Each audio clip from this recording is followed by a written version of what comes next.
Let's talk about the feeling that you are carrying around every single day, the one you probably haven't found the right words for yet. It's that heavy, invisible sensation that hits you the moment your eyes open in the morning. You aren't physically sick, and you technically got enough hours of sleep, but you wake up feeling deep in your bones exhausted. It's not just tired, it's a specific kind of heaviness. It's the feeling of waking up and immediately realizing you are already behind. Before your feet even touch the floor, your mind is racing through a to-do list that feels impossible. You reach for your phone, not because you want to, but because it's a reflex away to numb the anxiety before the day actually starts. You scroll, you see other people living perfectly curated lives, and that tiny knot in your stomach tightens just a little bit more. You go through your day on autopilot, you do the work, you smile at the right times, you take care of the people who need you. From the outside, you look like you have it all together. You are high functioning, but on the inside, you feel like you are moving through water. You feel scattered, reactive, and secretly overwhelmed by the smallest things. Maybe you've told yourself that you're just lazy. Maybe you've criticized yourself for not being more disciplined, for not having more energy,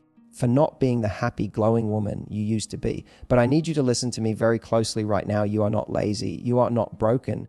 And you are definitely not alone in this feeling. What you are experiencing is not a character flaw. It is a nervous system that has been stuck in survival mode for too long. You have been running on adrenaline and cortisol for months, maybe even years, and your body is finally putting on the brakes. That stuck feeling is your biology begging for a reset. It is a signal that the way you are living is no longer sustainable for your soul. You don't need more motivation. You don't need to push harder. You need to reset the foundation. And that is exactly what we are going to do. The micro habit science, I know what you might be thinking right now. You're thinking, I've tried to fix this before. I've bought the planners. I've downloaded the habit trackers. I've promised myself that this month will be different. And yet 3 days later, you find yourself back on the couch, exhausted, falling back into the same old loops. Why does that happen? Why is it so hard to change even when we desperately want to? Here is the secret that the self-help industry rarely tells you.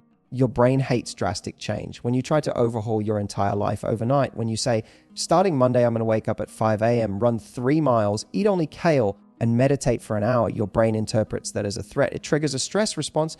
Your subconscious mind screams, this is unsafe. This is too much. And it pulls you back to what is familiar, even if what is familiar makes you miserable. That is why the all or nothing approach has failed you every single time. It works against your biology. This week, we are going to do something different. We are not going to shock your system. We are going to seduce it into a new way of being. We are using the psychology of the micro reset.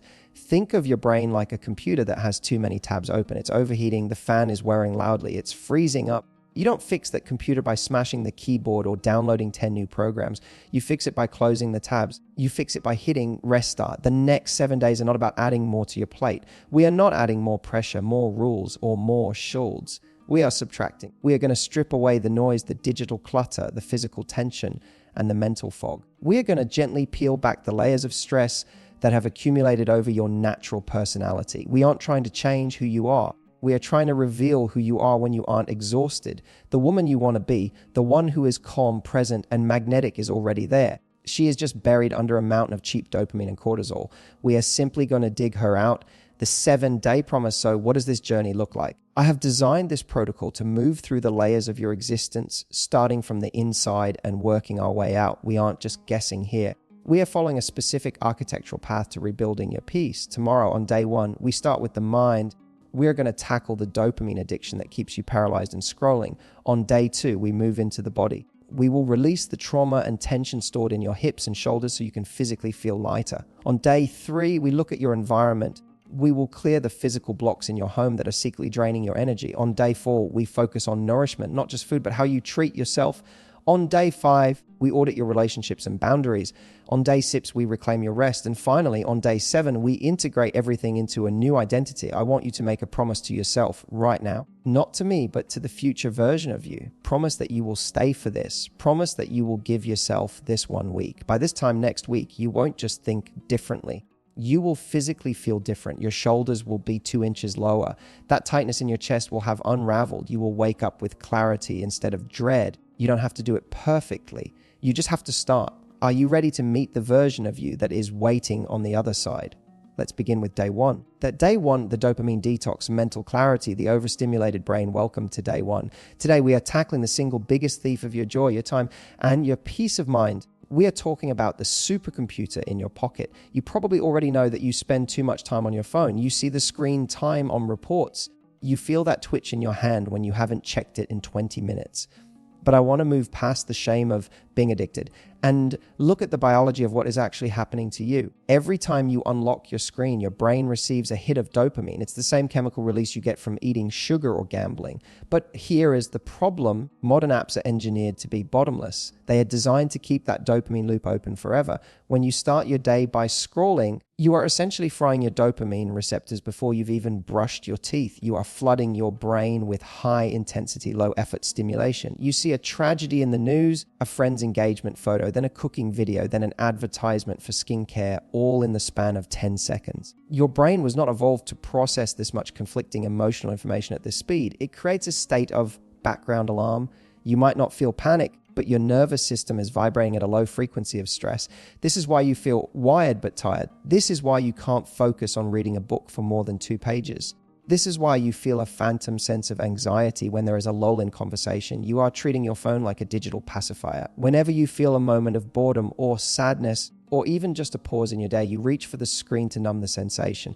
But by doing this, you are leaking your energy. You are giving away your most precious resource, your attention, to algorithms that do not care about your mental health. The result is a fragmented mind. You feel scattered because your attention has been fractured into 1,000 tiny pieces. Today, we stop the leak. We are not going back to the Stone Age, but we are going to take back control of the on-off switch. We are going to let your brain cool down, or quiet morning protocol. So what is the protocol for day one? It starts with the golden hour. The most critical period for your mental health is the first 60 minutes after you wake up. During sleep, your brain is in a theta state, dreamy, reparative, and slow. When you wake up, you are transitioning into alpha waves, a state of relaxed alertness. This is a sacred window where your subconscious is wide open. If the first thing you do is look at your phone, you bypass that peaceful state and jolt your brain immediately into high beta waves, reaction mode. You are telling your brain, the world demands things of me. I am already behind. Look at what I missed. You start your day in a deficit. Here is your assignment for this morning and for the next 6 mornings. Do not touch your phone for the first hour of the day. I know this sounds impossible. I know you use it as an alarm. Buy a cheap alarm clock or plug your phone in across the room so you have to physically get up to turn it off and then immediately leave the device there. Instead of consuming input from the world, I want you to focus on sensation. First, hydrate. Drink a full glass of water before you drink coffee. Your brain is dehydrated after sleep, and water immediately improves cognitive function. Second, find natural light. Open a window, step onto a balcony, look at the sky. This signals your cortisol to rise naturally, which sets your circadian rhythm for better sleep tonight. Third, move gently. Stretch your arms overhead. Notice the silence. Notice the texture of your sheets. Notice the taste of your coffee. By protecting this first hour, you are drawing a boundary around your mind. You are saying, I am the priority here. My peace comes first. When you finally do turn on your phone an hour later, you will notice a shift. You won't feel as reactive. You will feel like you are stepping into the digital world on your terms, not as a victim of it. You are retraining your brain to be a creator of your life, not just a consumer of it. Reclaiming the boredom, the second part of today's reset, is something that might feel uncomfortable at first. We are going to reclaim boredom. Somewhere along the way, we decided that boredom was a sin. We decided that if we weren't being productive or entertained or informed every single second, we were wasting time. But biologically, boredom is not a waste. Boredom is a cleaning mechanism. When you are constantly stimulated, your brain never gets a chance to file away its thoughts. It's like a desk covered in papers that never get sorted. When you allow yourself to be bored, when you sit without a screen, without a podcast, without a distraction, your brain finally goes into default mode network. This is the state where problem solving happens. This is where intuition speaks. Have you ever noticed that your best ideas come to you in the shower? It's because the shower is one of the only places left where you are forced to be disconnected. Today, I want you to take 10 minutes, just 10, set a timer, sit in a chair or lie on the floor or stare out a window. No phone, no music, no talking. You will feel the urge to get up. You will feel your brain itching for a dopamine hit. You might suddenly remember 5 chores you need to do. Acknowledge those thoughts and let them pass. Sit through the discomfort. In that silence, you might hear things you've been ignoring. You might realize you're sad about something. You might realize you're actually really happy about something else. You might just feel the beat of your own heart. This practice is how we lower the baseline buzz of anxiety. We are teaching your nervous system that it is safe to just be. We are proving to your body that you don't need to be distracted to be okay. Embrace the boredom today. It is the soil in which a new calm life is going to grow. Day 2, the somatic release of body connection, storing emotion in the body. Welcome to day 2. Yesterday, we started clearing the fog in your mind. Today, we are going to talk about the heaviness in your body. Have you ever noticed that after a stressful week, your shoulders feel like they are glued to your ears?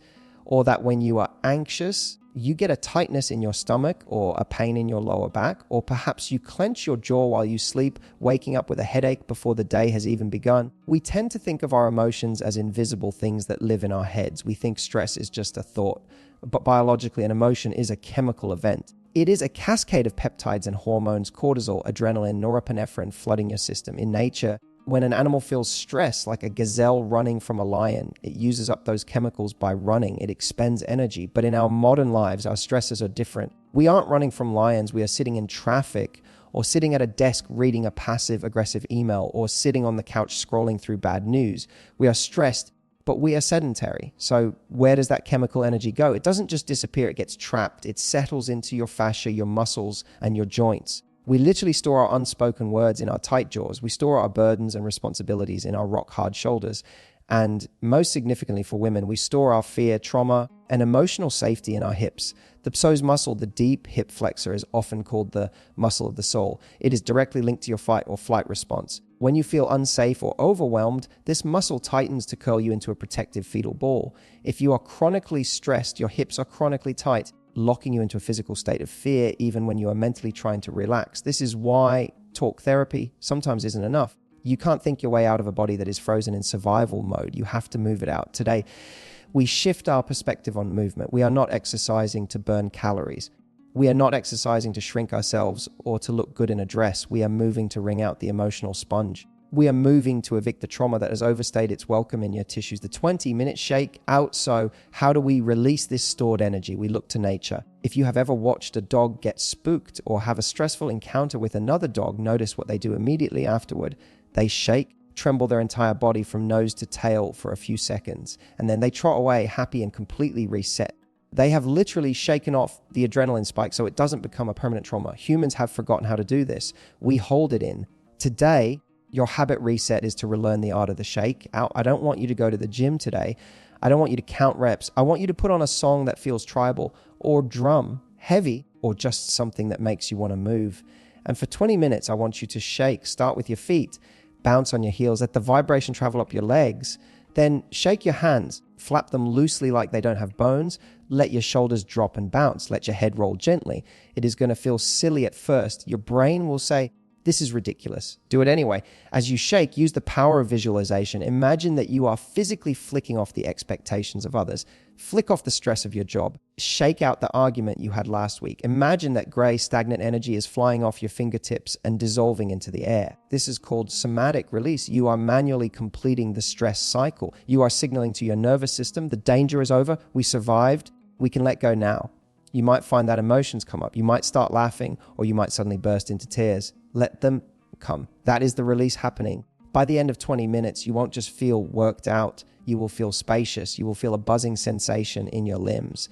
That is your life force returning to you. Nervous system regulation. Once we have shaken the stagnant energy out of the body, we need to teach the body how to stay calm. We need a remote control for your nervous system. That remote control is your breath. Most of us breathe incorrectly. When we are anxious or focused on a screen, we take shallow, rapid breaths into our upper chest. This sends a constant signal to the brain that says, emergency, stay alert. It keeps you in a sympathetic state, fight or flight. You cannot tell your brain to calm down. Have you ever tried to force yourself to relax? It doesn't work.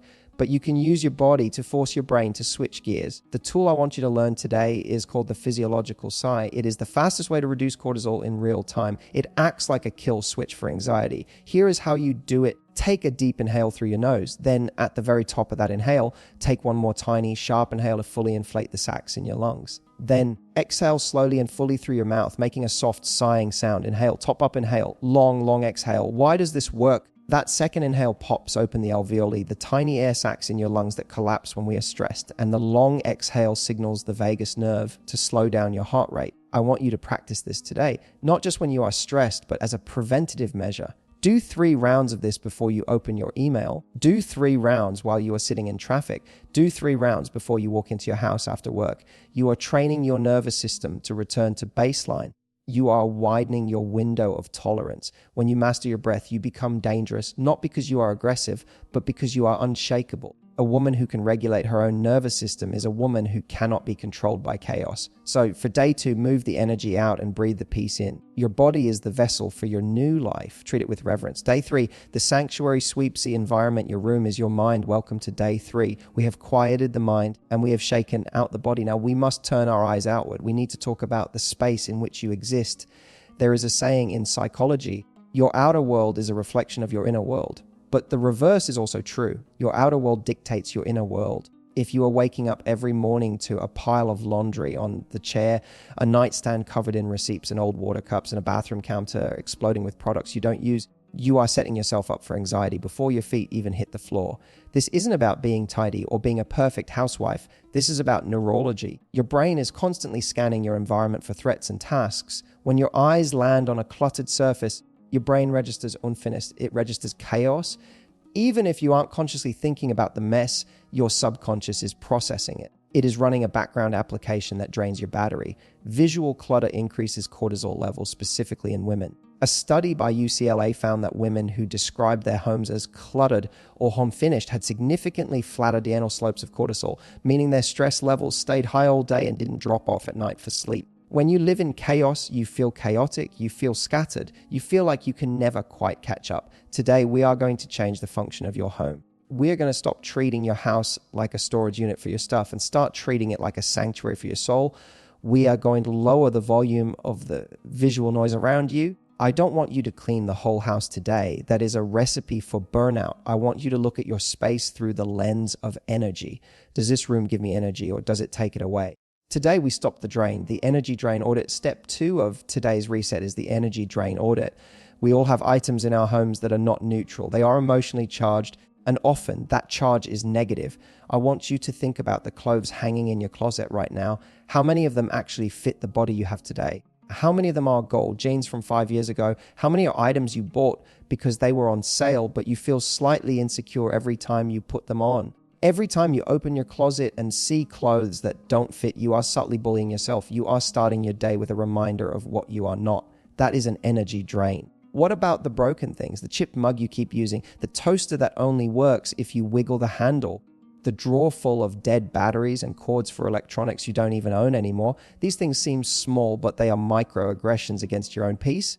Broken things communicate a message to your subconscious. I don't deserve things that work. I have to struggle to make things function. Today, your task is to find 5 things, just 5 that lower your energy and remove them from your life. Maybe it's the stack of mail you've been ignoring. Maybe it's the gift someone gave you that you actually hate, but you kept it out of guilt. Maybe it's the bra that is uncomfortable. Maybe it's the dried up flowers in the vase. Be ruthless. Walk through your house with a trash bag and a donation box.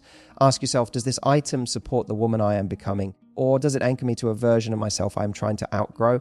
If it brings up guilt, let it go. If it brings up shame about your body, let it go. If it is broken and you haven't fixed it in 6 months, let it go. You are not losing stuff. You are gaining space. You are gaining lightness. When you throw away the physical representation of your guilt, you will feel a literal weight lift off your chest. You are clearing the path for new energy to enter. You cannot welcome a new chapter if your shelves are crowded with the old one, creating a sacred corner. Now that we have cleared out the negatives, we must plant a positive. We're going to create a sacred corner. One of the biggest reasons women feel burnt out is that they feel they have no territory. If you live with a partner, kids, or roommates, your entire home can feel like shared space. You are always on duty. You are always accessible. You need a place where your nervous system knows this is mine. This is where I recharge. You don't need an entire yoga studio or a spare room. You just need a corner. It could be a specific armchair. It could be one side of your bed. It could be a cushion on the floor near a window. Today, I want you to curate this small space with intention. Clear away any clutter near it. Make it beautiful. Place a candle there. Put a blanket that feels incredibly soft there. Maybe add a plant or a book you love or a picture that makes you happy. This spot is now your anchor point. The psychology here is powerful. We are creating a spatial trigger. Over the next few days, every time you sit in this spot, you are going to practice your deep breathing or your quiet morning routine. Eventually, your brain will associate this physical location with the feeling of safety. Just sitting in the chair will lower your blood pressure. It becomes a battery charger. When the chaos of the house gets too loud, or the kids are screaming, or work is overwhelming, you will have a physical destination to retreat to. Even if you can only sit there for 5 minutes, it is your 5 minutes. Claim your territory today. Defend it. Let the people in your life know, when I'm in this chair, I am recharging. You are not just decorating, you are building a fortress for your peace. Day 4, the nutrition of pleasure, self-care, eating for brain fog, vives, clarity. Welcome to day 4. We have cleared your mind, your body, and your home. Now, we must talk about the fuel you are putting into the engine. I want to be very clear, this is not a diet talk. We are not counting calories. We are not talking about weight loss. And we are definitely not talking about restriction. We are talking about mental clarity. Many of the symptoms you think are anxiety or burnout, the shaky hands, the sudden irritability, the afternoon crash where you feel like you can't think, are actually biological reactions to unstable blood sugar. When you start your day with just coffee or a high sugar pastry, you send your blood glucose on a roller coaster. It spikes up, giving you a burst of fake energy, and then 2 hours later it crashes. When it crashes, your brain perceives this drop in fuel as a survival threat. It releases adrenaline and cortisol to try and mobilize more energy. So that panic you feel at 1100 a.m., that feeling that the world is ending, it might just be your breakfast. Today, we are going to focus on grounding foods. These are foods that keep your energy stable, slow, and consistent. We want fats, we want protein, we want things that came from the earth, not a factory. Think about an avocado, think about walnuts, think about a warm bowl of oats or eggs. These foods digest slowly. They provide a steady stream of fuel to your brain, allowing you to focus without the jitters. Your challenge today is simple. Watch the sugar. Not because sugar is bad, but because sugar is fast. And right now, we are trying to slow your life down. If you usually skip breakfast, eat something small today. If you usually live on 3 lats, swap one for a herbal tea or water. Notice how you feel an hour after you eat. Do you feel foggy or do you feel grounded? Food is information. It tells your cells what to do. If you feed yourself chaos, you will feel chaotic. If you feed yourself substance, you will feel substantial. Let's choose a substance today. Romanticizing the ritual. Now that we know what to eat, we have to change how we eat. Be honest with me. How many meals did you eat yesterday while standing up, or while driving, or while typing an email with one hand and holding a fork with the other? When we rush through eating, we are telling our bodies, I am not important enough to stop. My nourishment is an inconvenience. We treat our bodies like machines that just need to be refueled so we can get back to work. But digestion happens in the parasympathetic state, the rest and digest mode. If you are stressed and rushing while you eat, your body literally shuts down digestion. This leads to bloating, indigestion, and that heavy, sluggish feeling. Today, I want you to romanticize the ritual of one meal, just one. Pretend you are taking yourself on a date. Do not eat out of the takeout container. Put the food on a real ceramic plate. Use the nice glass, not the chipped plastic cup. Sit down at a table. And here is the hardest part. Put the phone away. Turn off the TV. Sit in silence with your food. Look at the colors. Smell the spices. Chew slowly. When you eat with presence, you actually feel satisfied. You notice when you are full. You derive pleasure from the experience. This is an act of extreme self-respect. It says, I am a woman who deserves a break. I am a woman who deserves to taste her life. You are signaling to your subconscious that you are worthy of care. You are not just a worker bee. You are a human being who requires and deserves pleasure. For 20 minutes today, stop the world. Just eat, just be. It is a small revolution, but it changes everything. Hydration as a flow state. Finally, for day 4, we have the simplest yet most neglected habit, hydration. I know. Drink more water. It's the advice everyone gives. But let's look at it through the lens of flow. Your brain is 73% water. Your blood is 90% water. When you are dehydrated, your blood volume literally decreases. Your blood gets thicker. Your heart has to work harder to pump it. Your brain actually shrinks slightly in volume. This leads to fatigue, headaches, and that stuck feeling where you just can't seem to get going. You feel stagnant because you are stagnant. Water is the medium of flow. It flushes out the toxins we release during our shake out on day 2. It clears the skin. It keeps the electrical signals in your nervous system firing quickly. Today, I want you to treat water as a source of energy, not just a chore. Don't just sip from a boring plastic bottle. Get a glass you love. Add a slice of lemon or cucumber or a sprig of mint. Make it feel like a spa treatment. The goal is to drink a full glass of water every time you transition tasks. Finished a meeting, drink water. About to drive home, drink water. Just woke up, drink water. This creates a rhythm of replenishment throughout your day. Instead of running until you are empty, You are constantly topping yourself up. Imagine the water washing away the stress. Imagine it hydrating your thoughts, making them fluid and flexible instead of rigid and stuck. By the end of today, you will notice something surprising. Your skin will look a little brighter, your eyes will look a little clearer, but mostly you will feel a sense of fluidity. You won't feel so brittle. You are 70% water. Let yourself flow. Day 5, the boundary audit, relationships, the energy vampires. Welcome to day 5. We have spent the last 4 days building up your energy. You have rested, you have hydrated, you have cleared your space. But now we have to talk about the leak in the bucket. We have to talk about other people. There is a concept in economics called opportunity cost. Every time you spend $1 on one thing, you lose the ability to spend it on something else.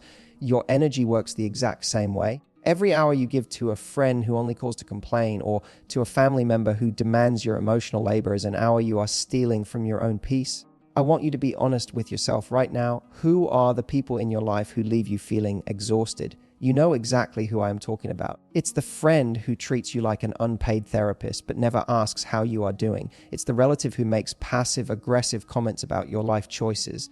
It's the coworker who constantly dumps their emergency on your desk.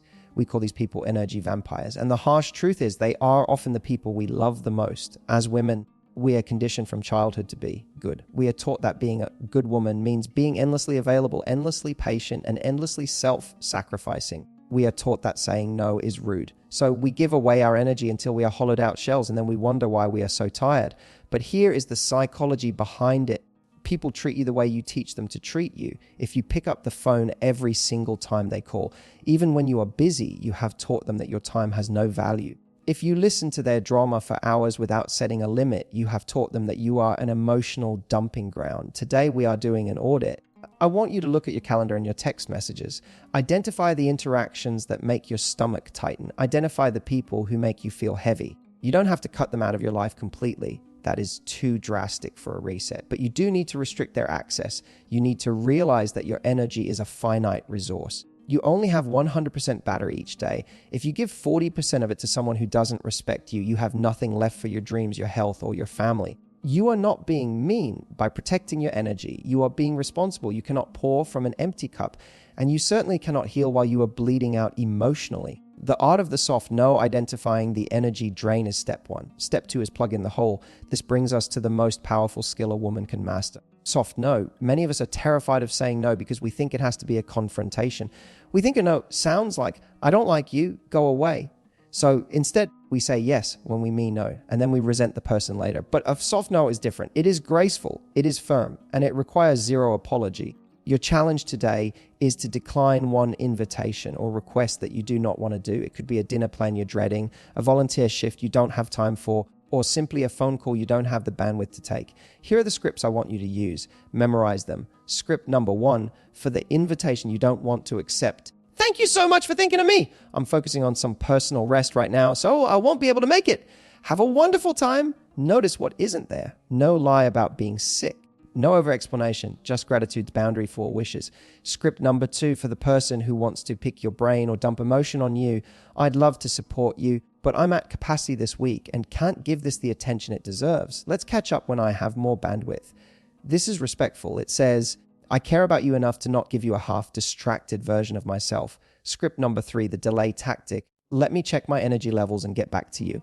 We often say, let me check my calendar, but the calendar isn't the boss, your energy is. Start checking that instead. When you send that text or say those words, you're going to feel a spike of guilt. Your heart might race. That is normal. That is just your old conditioning trying to survive. Brave through it. The guilt will last for about 2 minutes, but freedom, the freedom of reclaiming your Friday night or your Sunday morning, that lasts forever. Every time you say no to something that drains you, you are saying yes to yourself. You are saying yes to your rest, your goals, and your happiness. You are buying back your own life one no at a time. Digital silence, finally. For day 5, we need to set a boundary with the entire world. We need to talk about digital silence. Somewhere in the last 10 years, we accepted a lie. The lie is this: because I have a phone, I must be available to everyone at all times instantly. We live in a state of hyper availability. If someone texts you, you feel pressure to reply within minutes. If your boss emails you at 8 p.m., you feel you must acknowledge it. We have allowed the world to have 24/7 access to our brains. This is a violation of your privacy. Just because you have a mailbox doesn't mean the mailman can walk into your living room whenever he wants.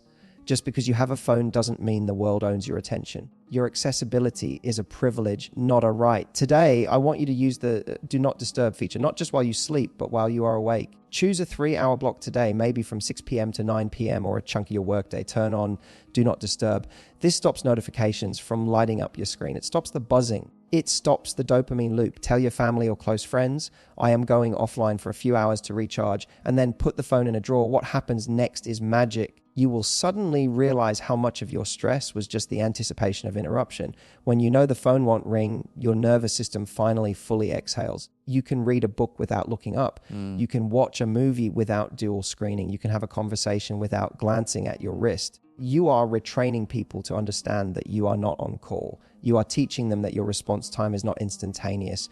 And paradoxically, when you become less available, people respect your time more. They value your presence because it isn't cheap. Go silent today. Let the world wait. You are busy living. Day 6, the evening architecture. Rest while you can't sleep. Welcome to day 6. We are nearing the end of our reset, and now we must address the foundation of your entire existence, your sleep.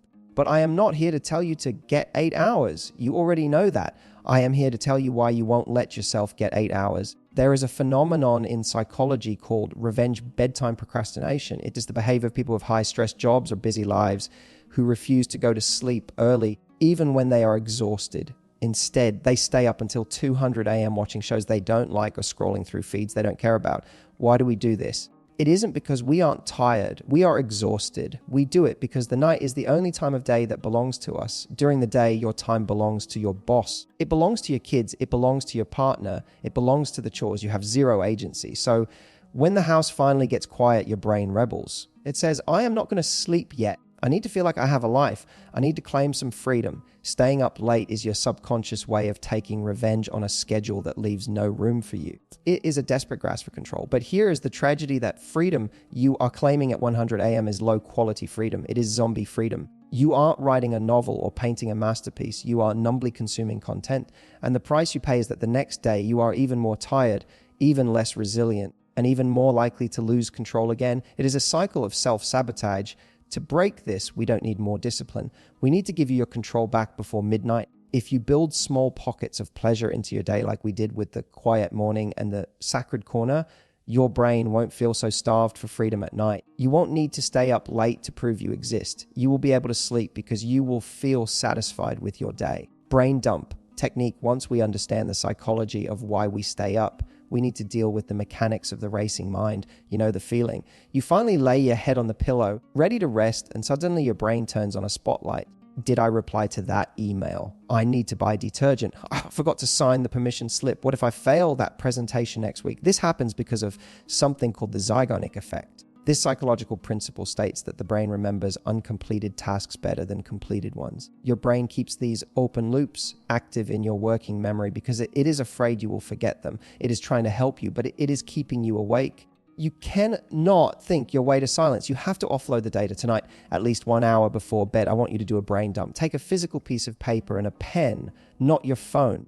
Write down everything that is currently swimming in your head, the to-do list for tomorrow, the worry about your finances, the text you need to send, the random idea you had. Get it all out of your head and onto the paper. When you write it down, you are physically closing the loop. You are telling your brain it is safe, it is captured. We do not need to hold this right now. We can deal with it tomorrow. You will feel a physical shift when you do this. It's like closing the tabs on your browser. Your brain realizes it doesn't have to keep spinning the hard drive. It can power down. Make this your ritual. The moment you close that notebook, you are officially off the clock.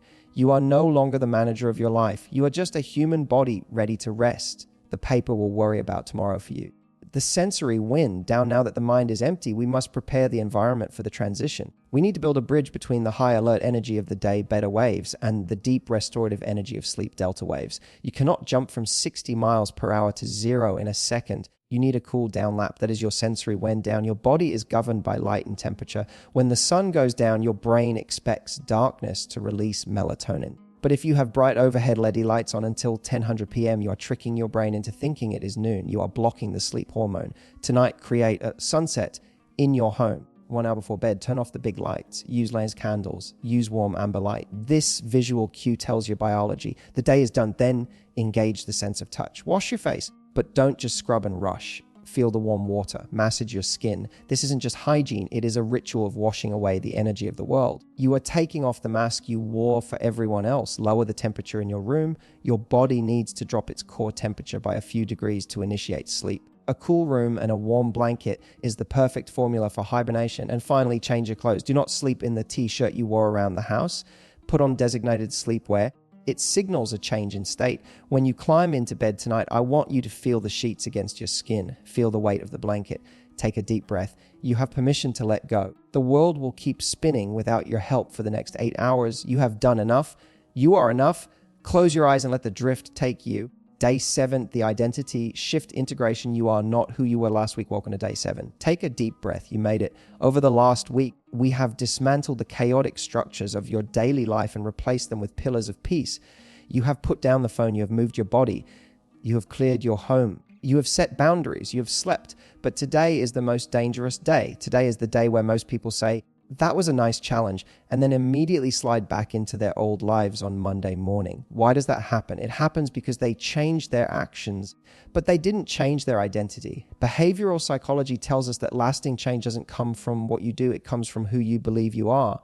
If you tell yourself, I am a stressed out person who's trying to be calm, you will eventually revert to stress because that is your baseline identity. But if you tell yourself, I am a calm person who occasionally experiences stress, you will naturally return to peace. Today, we are locking in the shift. You are not the same woman you were 7 days ago. The woman from last week needed constant stimulation to feel alive. You don't. The woman from last week felt guilty for resting. You don't. The woman from last week let everyone else dictate her schedule. You don't. You need to rewrite the narrative in your head. Stop saying, I'm trying to get organized.